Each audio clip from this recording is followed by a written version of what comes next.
Joke time muna tayo mga kababayan as usual para lagi lang masaya mga kababayan ang inyong araw abang nanonood sa ating vlogging. Padala ito ni Mr. Bob Guantanamo, taga San Diego, California. Actually, pangatlong entry nito ni Mr. Bob Guantanamo. Kaya lang yung dalawang entry niya, censored ng MTRCB. Hindi pwede. Sabi niya, ito niya yung pangatlo ko na padala. Pag hindi pa ito lumusot sa MTRCB, ayaw ko na. Medyo okay yung pangatlo niya mga kababayan. Ngayon sabi niya, Sir Dan, ito na ang huli kong joke. Pag di pa pumasa sa censorship ng MTRCB, ako'y magre-retreat na. Surrender na. Never surrender. Tulad nito nga padala niya nga joke, never surrender po ito. Kahit nasa peligro. Ito, medyo nadinig ko na to kasi. Matagal na, pero pwede pa. Ito kwentong kagitingan mga kababayan. May isang barko, cruise ship mga kababayan ito, mula Amerika, papuntang Maynila. Ngayon, sa kalagitnaan po ng biyahe, nagsalita yung captain ng barko. Sumobra daw yung load ng barko kaya kailangang mag-unload. Siyempre, inauna muna yung mga gamit. Ultimately, hindi pa nakaya, mga kababayan. Kailangang may magsakripisyo sa mga sakay. Dito masusukat yung kabayanihan. Di ba? Ang una pong nag-respond kaagad, yung isang Meksikano. Sigaw ng Meksikano, matik po. Viva Meksikano! Sabay talon po sa dagat. Pangalawa, yung Hapon. Alam naman po ninyo ang mga Hapones. Matatapang po. Harakiri agad. Sabi ng Hapones, Bansay, Hapones. Sabay talon mga kababayan. Siyempre, maraming Amerikano. Naiya naman yung mga mamamayan ni Trump. Hindi niya pwedeng hindi tayo gumalaw. Sabay talon yung Amerikano. After na sumigaw na, Long live America! Iyan po ang mga heroes. O di ba? Tapos yung Pinoy na mga kababayan, kasi biyaheng Maynila, palingalinga yung Pinoy. Sabi ng Pinoy na palingalinga muna, kaya lang, kailangan na niya, tuso tayo rito. Hindi tayo paiisa. Kasabay mga kababayan ng kanyang sigaw na, Mabuhay ang Pilipinas! Sabay tadyak doon sa inchik.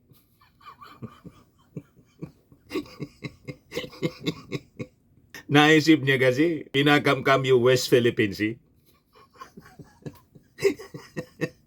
Botean niya ito na, makaganti na ako rito. Pagkatapos sa kasopangan nito, patirain ko na ito sa dagat. Tinadyakan po yung inchik, hulog po sa dagat.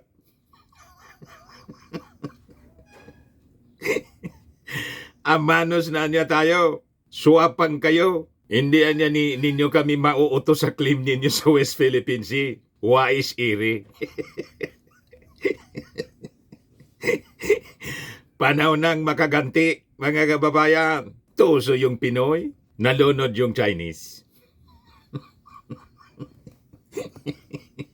Mabuhay ang Pilipinas. Maraming salamat po. Pasado na ito, nirevise ko lang ng konti para akma sa panahon.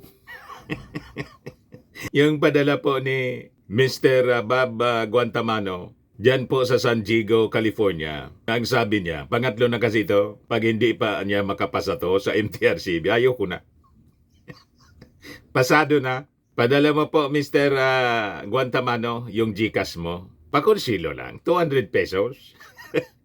Diba? Para hindi naman masayang yung efforts ninyo. Pero sa raffle natin, kasama ka na, ang mabubunot natin at the end of the month, 5,000, medyo malaki-laki ng konti. Diba? And sa grand draw, yung mga hindi pa mabubunot, may chance kayong manalo ng 10,000. And other prizes, dagdagan pa natin. Kasama na natin dito sa box. Dito na tayo mga kababayan sa seryosong mga topics natin. Dalawa yung topic natin. Unahin natin itong latest na balita ngayon, lumambot po mga kababayan si Zelensky, pinalayas ni Trump, pinaliguan muna mga kababayan ng sermon, tinawag pang estupido. You stupid president! You don't have the cards right now, Anya. Ito sinasabi ko mga kababayan na mali dito si Zelensky. Kahit yung iba po, kampi kay Zelensky, pagtaasan mo ba naman ng boses yung presidente ng Amerika na siyang hinihingian mo ng tulong? Sabi natin, saan ka nakakita na tao pumunta sa bahay mo? Pagkatapos siya pa yung arugante, humihingi ng tulong. Sabi ni Trump, wala ka niya sa posisyon para sabihin niya. At hindi ka pwedeng mag-dictate ng nafe-feel namin. Wala ka sa posisyon. O ngayon, lumambot after na palayasin ni Trump at nakipag-usap sa mga leaders ng Europe. Yung mga leaders ng Europe, kumampi kay Zelensky. Pero sabi nga natin mga kababayan, yung mga leaders ng Europe, mga toso rin, sige lang ang salita. Yung support nila, lahat man lang hangin, yung Amerika, yung maraming pinapadalang armas. Sabi ni Trump, kung hindi anya galing sa amin yung mga armas na ginagamit ninyo, in 2 weeks time anya, sakop na kayo ng Russia. Ngayon mga kababayan sa latest, sabi ni Zelensky, ready na anya kami na pirmahan yung minerals deal. Anong laban nila mga kababayan kung walang suporta yung Amerika? Ngayon pa lang ng balita ito, 8:31 a.m. Philippine Daily Inquirer. Ukraine ready to sign minerals deal with US, sabi ni Zelensky. Sa totoo lang, magaling po si Trump. Ayaw mo anya, di wag. Dainin paniruan mga kababayan yung Amerika. Kasi ang Amerika po, until today, superpower. Sa yung malakas na bansa sa buong mundo until today. So paano mo man makikipasusurrender si Trump, ang isang leader ng bansa na under siege tulad po ng Ukraine. Sa negosasyon kasi po, basic yan. You negotiate from the position of strength. Pero kung wala ka man lakas, tulad ng Ukraine, mahina kang ang bansa, kasi nga kailangan mo ng tulong, pagkatapos ikaw yung magdidikta. Sabi ni Trump, napakalinaw. Right now, anya, you don't have the cards. Matigas ang ulo po matigas ang ulo ni Zelensky. Na-realize siguro po na without America, matutunaw po ang Ukraine. Masasakop ng Russia. So mamili siya, makipag-negotiate sa Amerika, magpakumbaba para isign yung minerals deal o i-abandon siya totally ng Amerika. Ito na ngayon mga kababayan. Sabi dito sa balita from London, Ukraine is ready to sign a minerals deal with the United States, sabi po ni Zelensky sa interview ng UK media. The agreement that's on the table will be signed if the parties are ready. He told a late-night huddle with some UK media after a landmark summit in London. The deal, which was supposed to be step forwards helping to end the conflict in Ukraine, fell through on Friday after a televised Oval Office clash with US President Donald Trump. Sabi ni Zelensky, it is our policy to continue what happened in the past. We are constructive. If we agreed to sign the minerals deal, we are ready to sign it. Sabi kasi ni Trump mga kababayan, dainin paniruan, sabi nga dito sa amin. Kasi ang may pangangailangan po, tama naman si Trump. Ang may pangailangan sila, wala man pangangailangan yung Amerika. Yung minerals deal, mga kababayan, kumbaga, para may magamit. Wala mang libre po. Para may magamit sa reconstruction. And that is a requirement, mga kababayan, once halimbawa, mag-agree si Zelensky for a ceasefire. Kasi ang dami na niyang namamatay, sabi ni boss, Russian soldiers. Kaya lang mas marami sa mga Ukrainians. Sabi ni Trump, you can go back once you are ready to talk peace. I think sabi ni Trump, hindi ka pa ready. Bumalik ka na lang pinalayas po, hindi na pinakain. Inigosyante po si Trump Straightforward kung magsalita. Nakita ninyo yung nag-take out siya bilang bagong presidente? Habang nakikinig yung outgoing president, si Biden, talaga pong pinaulanan ng ng mga matatapang na salita. Lahat ng pagkakamali ng past administration po, minensyon, arap-arapan na sinasabi ni Trump habang nandun sa o-taking niya. Inaugural, ganon katindi si Trump, si Zelensky pa. Pinagsabihan po, you can leave niya, sabi ng White House officials. Maalis na niya kayo. Leave the White House. Disrespect niya ninyo ang American people. Nandito kayo sa bahay namin sa White House, sa Oval Office. Sabi ni Vice President Vance, J.D. Vance, magtaas ka ba naman ng boses sa may-ari ng bahay? Sabi ni Trump, ni J.D. Vance, dapat na niya magpasalamat. Be thankful to the American people and be respectful. Talagang pinagsalitaan po ng mga matatalim na pananalita si Zelensky. Sabi ni Trump, alam ko mga matatapang kayo. Pero you don't have the cards and you should be thankful sa tulungan niya ng Amerika kasi without our military hardware, yung mga armas, 2 weeks lang tapos na kayo. Tama naman po. Yan sabi ni Trump, you are either going to make a deal or we are out. And if we are out, you will fight it out. And I don't think it's going to be pretty. So mag-isa ka na makikipag laban. Pag wala kami, walang support sa amin sa gira mo na gusto mong ipagpatuloy, ako gusto ko ceasefire, peace deal, kasi marami nang namamatay. I don't think it's going to be pretty. Ibig sabihin po, sigurado, madudurog ang bansa mo. Ubos kayo dyan. Yan ang ibig sabihin mga kababayan ni Trump pag hindi ka sumang-ayon. O ngayon, walang magawa si Zelensky, kundi sumang-ayon po. Kasi kailangan niya yung Amerika. Sa Europe naman po, lahat malang yung kwento. Na-realize niya siguro. Sabi ko nga, matagal na siya na nag-apply na maging NATO member. Hindi man po ina-approve ng NATO. You see? Kasi oppose yung Russia. Pag inaccept yung membership ng Ukraine, target na yung buong Europe ni Putin. World War III na po. Sabi ni Trump, you are gambling with World War III. Do not gamble Ayan po, dito yung argumento po. Yung pagkainitan. Going around Si and Vice forcing President conscripts to the front lines Vance. because you have manpower problems. You should be thanking the president for trying to bring it into this Have you conflict. ever been to Ukraine that you say what problems we have? I have been to. Count once. I've actually watched and seen the stories, and I know what happens is you bring them on a propaganda tour, Mr. President. Do you disagree? Have problems?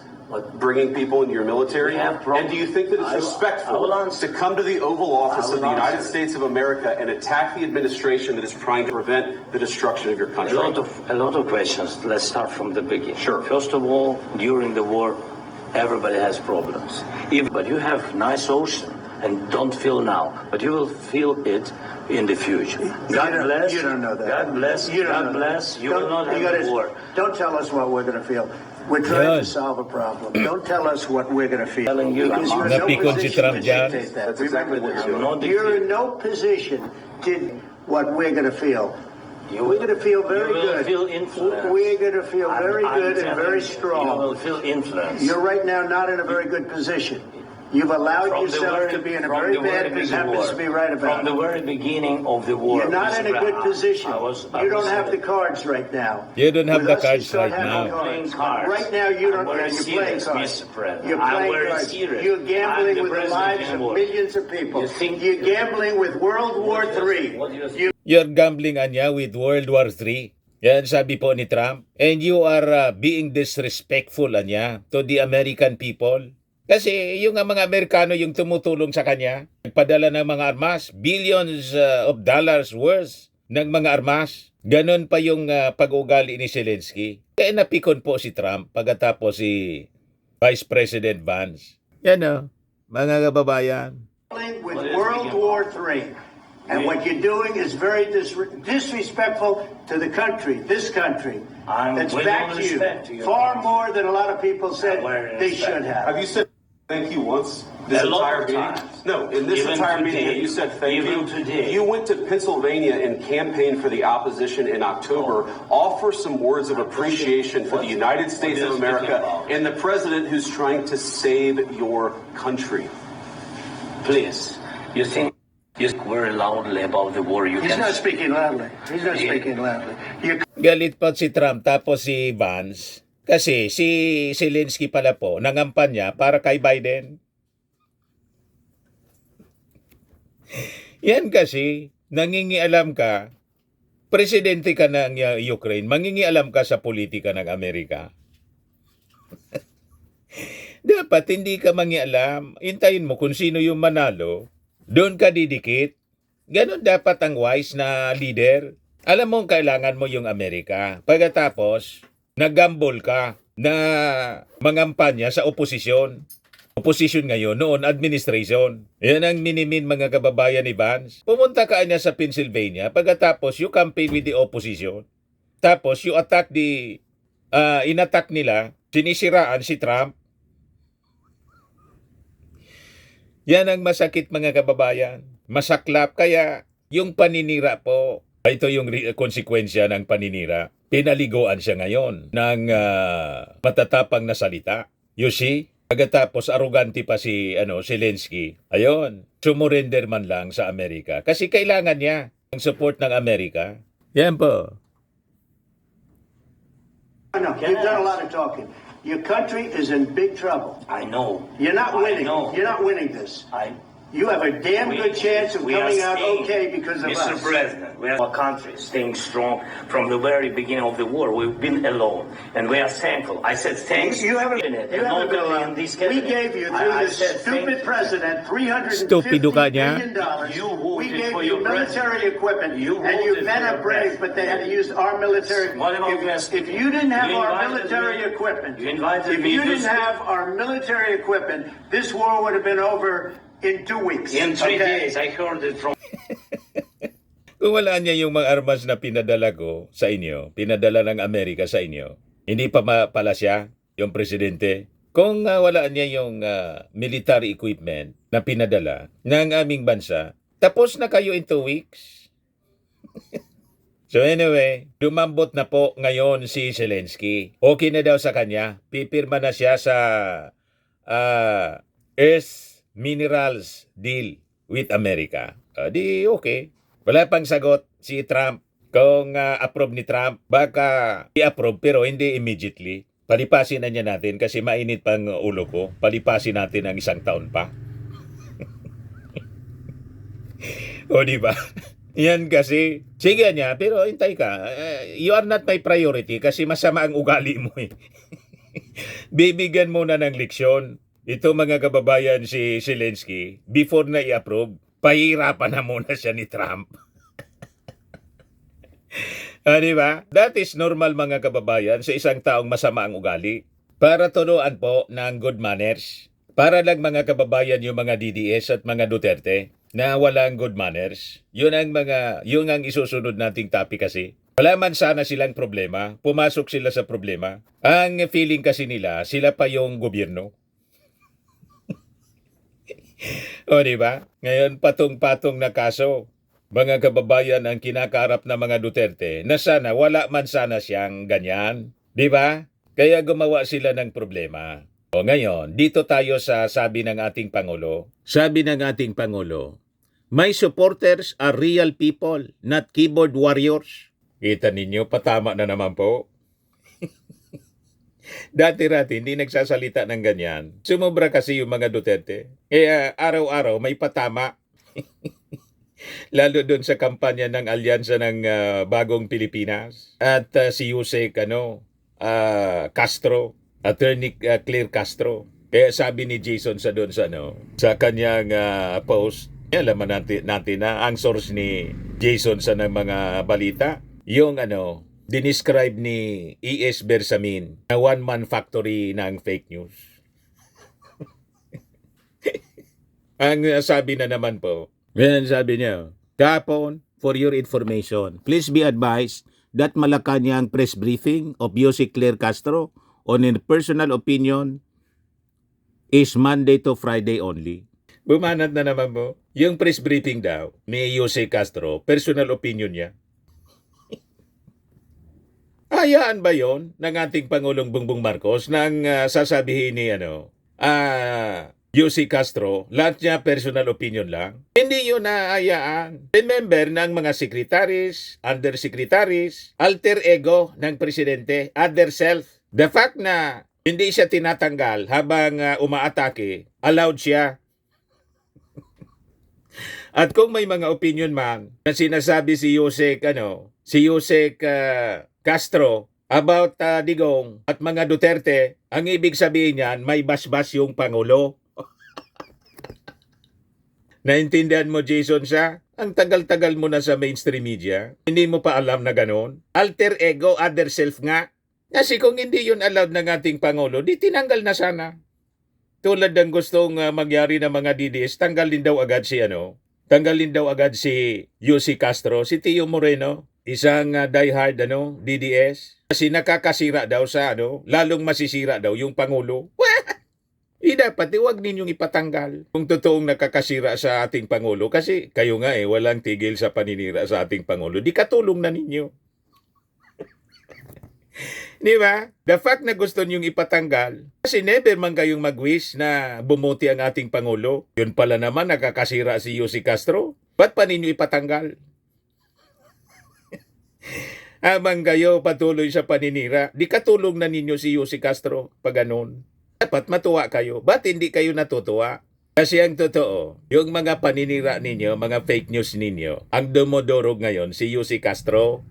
Yan ang katotohanan niya.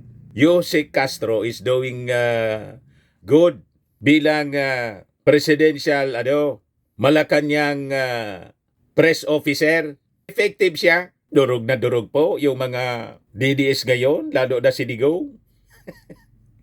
Sabi ni Jose Castro, si President Bongbong Marcos is committed para sa paglilinis ng lahat ng kalat ng previous administration. Galit na galit po yung mga DDS. Lalo na sa money laundering, committed niya.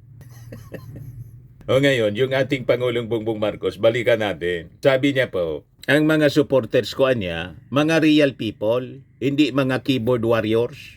Makikita po naman natin doon sa kampanya ng Alyansa ng Bagong Pilipinas. Talagang dinudumog po. Rockstar pa rin ang dating ng ating Pangulo. Mas dinudumog siya kaysa mga kandidato sa pagkasenador. Nakita ninyo yung kampanya doon sa Bulacan? Yeah, sa Bulacan po to. Grabing tao po. Real people. Hindi tulad ng indignation rally sa Mandawi City ni Digong nang ginamit na footage. Concert pala yon. Concert ng Planet Shakers po. Ginamit nila. Mahilig sila sa fake news talaga. Tama si Lucas Bersamin. Ganyan, kakapal ang mga tao po.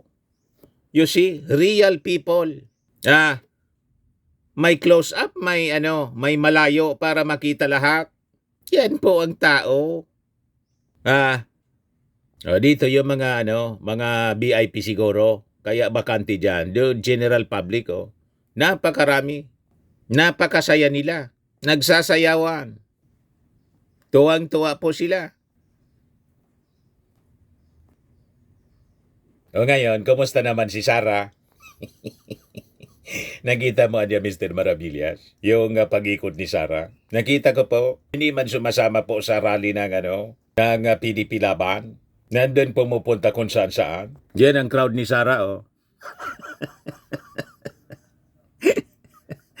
Talagang kailangan pa niya, mga kababayan, na umakyat sa umakyat dito. Tumungtong pa siya sa 2 patong na upuan. Di ba? Yan ang drama niya.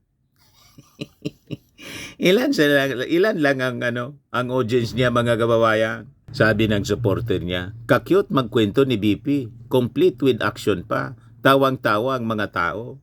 Walang kaarte-arte. Tingnan ninyo ang Vice Presidente. Ibang klase kung humarap sa madlang people. Walang kaarte-arte. Nagpakuha pa ng upuan para patungan at makita siya ng lahat ng mga tao." Natuto lang, abnormal po ang ganyang mga drama. Kukunti man lang yung mga tao, kailangan mo pa talaga na tumungtong doon. May microphone ka naman, maririnig ka naman. Gusto lang magdrama, mga kababayan. Parang mas malala pa. Parang si Lenny. Pero mas malala, si Lenny at least hindi violente. Drama lang yun. Ito, mas matindi po. Si Lenny at least kontrolado yung emosyon. Hindi nagtatantrum at never yung nagbanta. Kaya hindi na-impeach. You see? Huwag kami mga DDS. O ngayon, balik tayo sa sabi ng ating Pangulo. Ang mga supporters niya, real people. Tama po. Magkatotohanan. Truthful. Yan o. Sabi niya, sa latest upload ng kanyang vlog kahapon, the President expresses appreciation for the people who crowd the sorties of the Alyansa para sa Bagong Pilipinas senatorial slate, saying their presence proves the legitimacy of his political base. The President emphasized that these supporters are not just anonymous social media accounts, but real individuals who engage with him personally. Sabi ng ating Pangulo, ang isa sa mga kinatutuwa ko sa mga rally na pinupuntahan namin ay nakikita ko mismo ang mga sumuporta sa atin.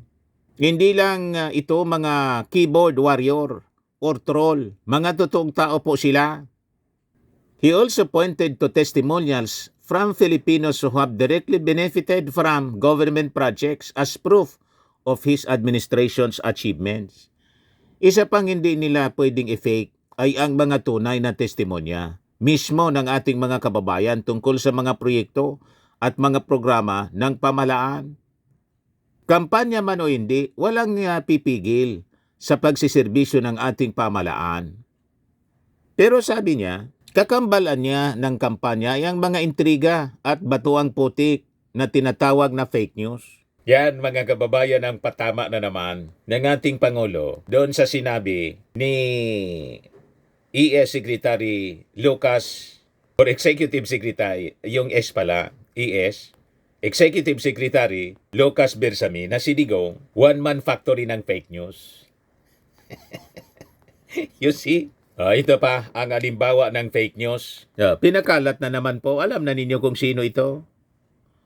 Yung frustrated na maging ambasador. Kaya sabi sa post ni Benji Contreras, fake news na naman ang mga katulad ni nakipag-away daw kaya maga ang muka o ito ang paliwanag ni Congressman Sandro Marcos, our future president.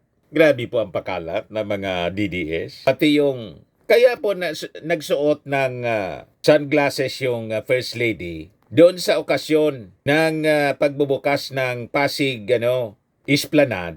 Kasi po nagka-allergic reaction. May allergic reaction po, namamaga yung mata ng ating First Lady. Tuwang-tuwa na naman po. Yan ang mali po dito sa mga DDS. Di madaling i-debunk yung kanilang mga pagpapakalat ng fake news. At ang masama sa kanila, natutuwa sila sa ganitong sitwasyon ng isang tao. Napakasama po na matuwa ka pag ang isang tao nagkasakit na ospital, magwiwis kang mamatay na sana. Ipag narinig yan ng ating Panginoong Diyos sa langit, ang bulta niyan. May warning yan sa Bible po. Kaya ko never na wishing ill to any person, mga kababayan, kahit kagalit mo, is not good.